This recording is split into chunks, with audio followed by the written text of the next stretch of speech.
Welcome to this new episode on stack, and today we are going to be seeing how a stack is created.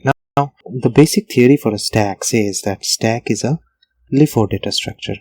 So we will say LIFO, and LIFO means last in, first out. So what is a LIFO data structure? It means that any item, if it was inserted last, it will be taken out first.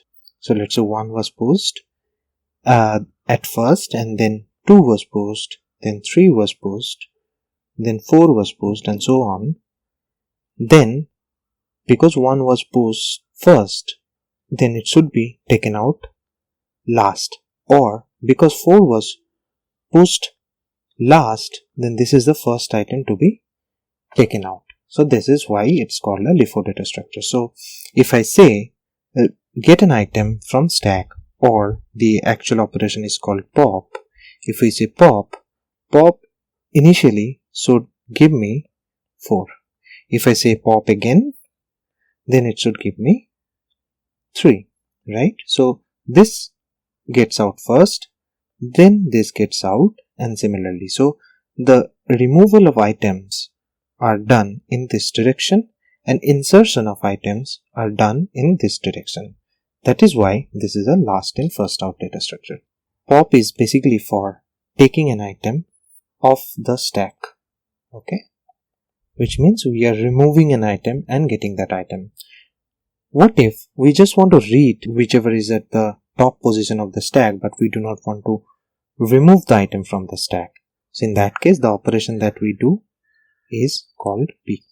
Okay, so peek will say get me the item, which I will get 4 in this case, but the top is never updated. So I will say the top is not updated. Now you might be wondering what is top here. Top is not updated. So what is top? Well, let's see what is top. So before discussing about top, it is important to see what is the implication of top. So every time whenever we insert an item, let's say first we are inserting 1, we update the index of top to be here. This is at the first iteration. So after iteration 1, the top is at 1. Then when 2 was pushed, this is where the current top is pointing to, and this top reference is no more there. Okay. So once we are inserting 3, then the top again should point to this. So top will point here, right? Similarly, when 4 is inserted, let's say we are inserting 4. So 4 is being inserted now, and top is here. Now every time we do pop, what the pop does is it returns me 4, or it returns whatever is pointed by the top, and it decrements the counter for top. So after this operation, 4 is taken out of stack. So I will say 4 is no longer there, and the top is pointing to 3. Make sense? Second time, if I do pop again, it will remove 3 from the stack, and the top should now point to this location. Okay, but let's say right now we want to do peek. What should we get? We should get 2, right? Because our top is pointing to 2. So we are getting 2. So this is the fundamental of pop and peek. So peek doesn't remove the item from the stack, and if I do peek again, I will still get 2. But now if I do pop, the top will point to 1, and the next version of peek will keep giving me 1. Okay. If this is understood, let's see one important function which is called push. So how a push works is that we have a function push, and push takes in a number. Let's say 3 is what we want to insert because 3 was removed last, let's say. So push is the operation by which we insert an item on the stack. Now how do we do that? So we are doing push 3, so it will insert 3 here and remove all of the pointers for top to point to 2 and now top will be pointing to 3.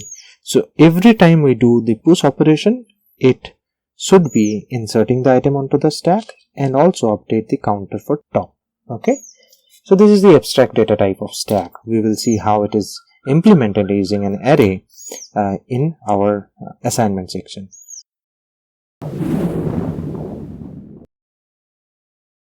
Okay, so now we are back to the lab section of the course. On my stack folder, I will first create a class and call it stackx.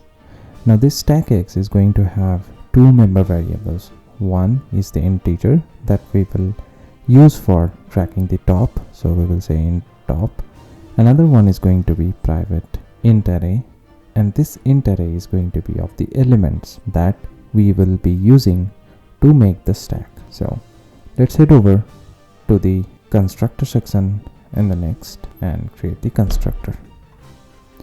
And to start the constructor, I will start by saying public, and then I will say the name of the class, so stackx, and this constructor is going to take in an argument which is going to be the size, and the size will be used for setting the initial size of the elements array. Therefore we can say this dot elements to a new int array with the size. So this is declared. Now we can also set the initial value for the top, so we will set this dot top and set it to -1. Okay, so now the definition for the constructor is done, and we will first see what are the different methods that we are going to write in. So we will declare for pop, pick, and also the important one, which is push. So let's start with the push. We will have the push method to return us a boolean, so we will say public boolean, and then push is going to accept an argument which is the item, so item goes there, and then push is going to return us false if our stack is in a overflow situation. So if top is greater than the size of the elements array, then in that case we are in a overflow situation, and that's what we are going to write here and say elements.length. So if this is the condition, then we are in the overflow situation, and hence we will not be able to push the item anymore, and we will return a false from here. Otherwise, so in the else section, what I will write is the logic for inserting the item that we have received, and we will assign that item or put that item on the elements array. So we will say elements and then plus top to item. So why I am giving plus? Because if you remember, the top was assigned to -1, so that is the reason. And after that I'll have to return, and so I will return true. Okay, so if this part is clear, then we can move to the pop section. So I will start by writing public and the return type for pop, which is int, and then followed by pop. So I will say pop. Now pop doesn't take any argument, and it should return me the current top element and also reduce the or decrement the index. So I will say elements of top minus. Now top of minus, so minus is actually decrementing the top counter as well. And if you pay a close attention, this is the only difference that is going to be between pop and peak. So peak returns the same item without reducing the or without decrementing the top. So I will say pick, and I'll just remove the double minus, and I will say do not decrement here. Okay, so this is the sole difference between both of the functions. And now comes, so far we have already established the three main functions or the features for an abstract stack data type, but now the read functionality is what we are going to need. Okay, so we will have to write a function using what we can read, so or we can print. So we will say public void, or let me return a string, because I'll be using it as a string from my demo. So I will say public string and then read, and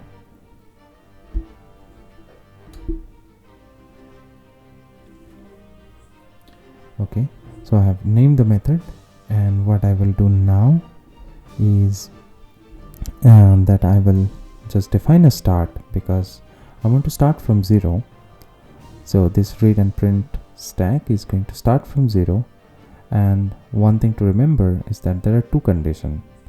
One is that the stack is entirely empty, so in that case the top is going to be -1, or if there is at least one item entered, then the stack has a top which is non-zero.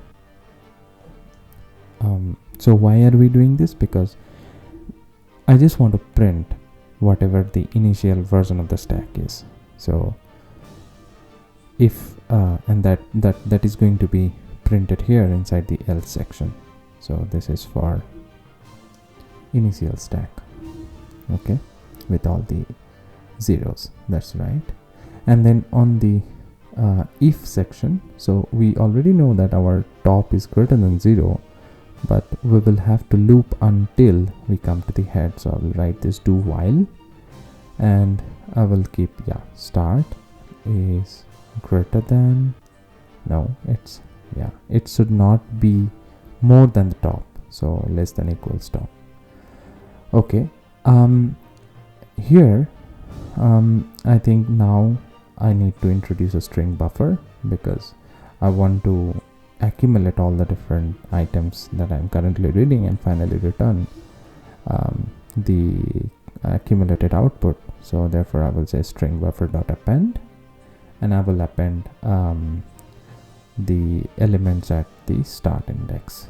So I will say element here, excuse me, so elements, and then start, and also increment the count of a stack start. Well, if this is fine, then we are right now reading until the top of the stack. Okay, otherwise, so when the stack is empty, what I just want to do is print everything, or like accumulate everything, and then send that to a string buffer. So I need to loop through the whole elements array, and therefore what I will say is like elements dot stream. Sorry, what I want is I'll actually need to say arrays dot stream of elements. Excuse me, typos. Let me start from the beginning. So I will say arrays dot stream, so stream of elements, and then for each. So inside for each I'm going to write this consumer lambda, so each is going to be accumulated to my string buffer. So I will say string buffer.append, and then each followed by a space. Okay, so each element of the stack is now going to be appended to the string buffer with a trailing space. So that gives me the string buffer, and I just can now return the string buffer.toString. Well, I'm not sure, but seems like line number 39 has a problem, because top, even when top is 0, I want to read that item because that's the first insertion on the stack, but we will see if this is the case. So I'll just say we are reading until the top, and that becomes our read method for the stack. Okay, now I will write a driver code, and this driver code is going to be for the testing purpose. Okay, so I'll just write the main, and here first I will initialize a stackx application, and now this is so I will pass in an initial size, so I'll just say 3. So I just want to put 3 elements on my stack. Okay, and then I'll just put a system out because I just want to give us, I just want to write that this is the initialization of the stack. So I will say s out of initial stack, and yeah, let me add this formatting as well. So this becomes my initial stack output. So now what I want is I want to print the initial version of the stack, but let me first put the placeholder system out. So I will push 1, and then I will push 2. I will say push and then 2. Also I want to put push 3 as well, so I will say copy that, I will paste that, and then say post 3. So well, these are going to be my steps, but right after initial stack I just want to print the initial version of the stack. So I will say app.read and print stack, yes. And I already see it's not just the call, but I'll also have to sys out. But now let me first push the item, and let me print the version of the stack, but let me put it actually inside a sys out, because this is going to return me something. So I will say post yeah, and I will cut this. I will say current stack or now stack, something like that, and then I can put a new line, or let me put that in a new line. Well, I think we can remove the new line later on. Let me see the output first. So I'll copy it over. Excuse me. So I have pushed 2 now, and copied the print, and same goes for 3 as well. So we have pushed so far 3 items, and we have created 3 separate blocks for printing them, and now is the time that we pop something. So I will say popped 1 time, so 1 and then time, and line number 71 should be modified to pop. So I will say app.pop once, and the version of now stack, that's fine. I'll copy it again. I will pop 1 more time, so I will say popped 2 times, and after that whatever the value of the stack is. Okay, let me run this code, and let me see. Oh, I forgot to add the append sign, or the appended white space right after when we are counting until the head. So I will do that here on line number 41, and now we are ready to start. It should run very quickly and give me the output. I think, okay, it doesn't run yet. I will click on right click, run, and then wait for the program to finish running. Alright, yeah, it is running, but I think in the new line is making a difficulty here in seeing. So what I should do, and also I missed line number 55 to put the sys out, so I'll copy that, I'll paste here, and also I think I should be removing the backslash in, because I don't want to put them on a new line, rather on the same line. So I'll just copy that and paste at every place. The formatting remains same for all the different steps that I've been doing, and I think it will run, but there might be some problem on printing the stack 100. Yep, so I am not writing the stack very nicely for 100, but for 2 and 3 it's reading properly. Popping for 1 and 2 is going fine, but 1 to 3 is coming up. So I think the problem is there on line number 39, because I'm saying top is greater than 0, so it is not even considering the situation when the top is set to 0. You remember? So I'll add the equal sign here, and now everything should be normal, and I should see after push 1 we're just reading until 1, and that's the behavior we see here. Okay, so when we push 2 we read until 2, after 3 it's 1 to 3, after popping 1 2, and again popping gives me 1. So that's about the assignment for stacks.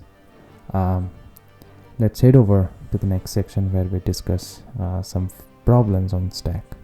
See you there.